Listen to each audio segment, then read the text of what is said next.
এবছরের মধ্যেই পদ্মা সেতুর কাজ শুরু হবে। বছরের শুরুতে এমন প্রতিশ্রুতির বোমা ফাটিয়ে সদাহাস্যময় আবুল হোসেন মিডিয়ার মনোযোগ কাড়েন। সেই সাথে চলতি বছরেই তাকে নিয়ে যেন ঘটে গেল একের পর এক সব ঘটনা। এই মাসের ভিতরেই দরপত্র বিক্রি শুরু হবে। জমি অধিগ্রহণের কাজ শেষ হলেও স্বপ্নের এই পদ্মা সেতুর এমন আঁকানো ছবি শেষ পর্যন্ত সম্বল ছিল দেশের মানুষের। কিন্তু মন্ত্রী আবুল হোসেনের মুখ বন্ধ ছিল না সারা বছর জুড়েই। আপনি বলতে পারেন গাড়িটা চলার সময় আমার একটু ঝাঁকুনি লাগে। আমি নিজেও অনুমান করতে পারলাম না যে এখানে কোনোদিন রাস্তা খারাপ ছিল। রাস্তাঘাটের মানুষ সবচেয়ে বেশি ভুগেছে আবুল হোসেনের জন্য। বাংলা রাস্তা আসার গাড়ি লইয়া পড়বো কেন?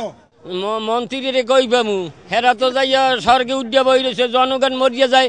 এই সরকারে আমার কাছে পাঠাই দিয়েন, কেমন সরকার হয়েছে দেখতে দিব একটু। শুধু রাস্তাঘাটের পথচারী নয়, জাতীয় সংসদেও এমপিদের কাছে হয়েছিলেন তুলোধুনো। সড়ক মহাসড়কে মহা বিশৃঙ্খলা, মহা দুরবস্থা। অর্থমন্ত্রী দায়ী না যোগাযোগ মন্ত্রী দায়ী না কে দায়ী?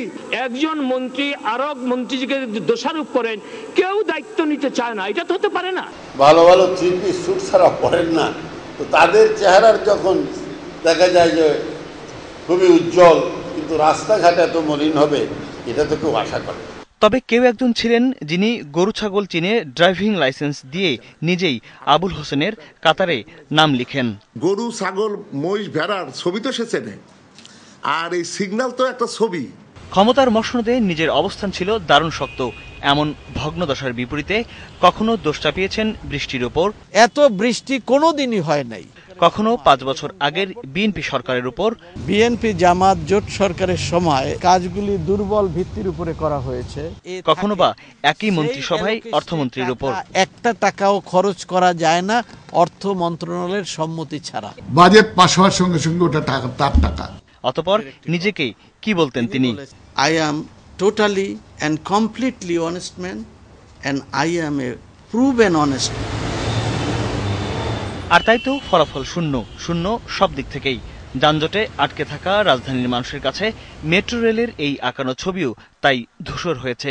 ঢাকা চট্টগ্রাম সড়কপথের 4 লেনের কাজের ছবিও অনেকটাই মলিন। অবশ্য প্রধানমন্ত্রী তথ্য চাইলেন দুর্নীতির। অবশ্যই তাদেরকে প্রমাণ করতে হবে কোথায় দুর্নীতি হয়েছে, কি দুর্নীতি হয়েছে, কত টাকা দুর্নীতি হয়েছে। মন্ত্রীকে সরিয়েছে, এখন তো আরো ভালো হয়েছে। অবশেষে পরিবর্তন এলো। যোগাযোগের দায়িত্বে এলেন ওবায়দুল কাদের। পদ্মা সেতু নিয়ে যে কুয়াশা, এই কুয়াশা অচিরেই কেটে যাবে। বোরহানুল হক সম্রাট, এটিএন নিউজ, ঢাকা।